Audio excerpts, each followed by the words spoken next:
Hari ini LB Jakarta mendampingi buruh FKUI, KSBSI untuk mengadukan pelanggaran hak normatif dan juga pelanggaran ketentuan pidana pengupahan yang dilakukan PT Pelita NL Mawer kepada pengawas ketenagakerjaan di Kementerian Ketenagakerjaan. Beberapa hal yang kami adukan, pertama terkait pelanggaran ketentuan upah, yang mana pasca pandemi perusahaan itu memberikan upah di bawah ketentuan minimum yang diatur di provinsi. Waktu kerja yang tidak pasti itu mengakibatkan buruh hingga hari ini ada 180 pekerja yang kemudian pasca pandemi itu menjadi tidak jelas waktu kerja dan upah yang diterimanya. 180 pekerja ini sebenarnya udah lebih dari 20 tahun ya Bu ya bekerja, 23 tahun sejak awal pendirian perusahaan sudah bekerja, dan sebelumnya itu mendapatkan upah yang sesuai dan pekerjaan yang normal, tapi pasca pandemi dengan dalih pandemi perusahaan kemudian mengatur tentang waktu kerja yang tidak sesuai dan juga terkait dengan upah yang tidak diberikan sesuai ketentuan,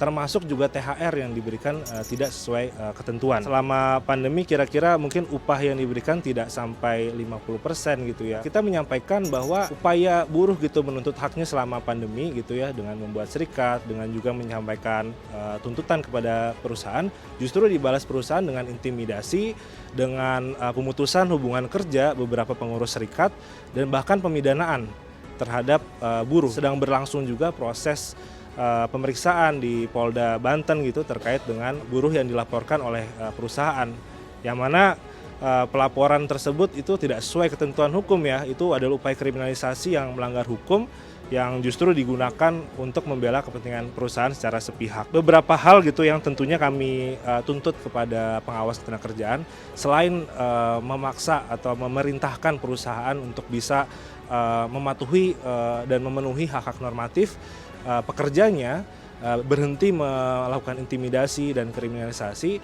tapi juga melakukan musyawarah dan juga secara terbuka untuk bisa membuka laporan keuangan jika memang kendala perusahaan itu yang didalilkan adalah buruknya kondisi keuangan. Perusahaan harusnya bisa transparan dan membuka laporan keuangannya. Dan itu yang kita harapkan pengawas ketenagakerjaan di Kemenaker itu bisa bertindak tegas. Kerja dari tahun 24 Maret 99, udah 23 tahun. Kami artinya berserikat Desember ya, terus upah ya tidak dibayar, ya kami diliburkan sampai sekarang ini udah 8 bulanan, dari 18 Maret sampai Desember ini. Kami udah melapor ke pengawasan, ke provinsi, ke kabupaten ya, tapi ya kurang, ya nggak ada progres ya, artinya sampai detik ini. Ya beberapa pengurus kami serikat ya di PHK 3 orang, yang tadi Soneah, Una sama Usah ya. Terus kami dipoldakan juga, tidak dikasih pesangon. Ya kalau masih bisa UMK ya bekerja kembali.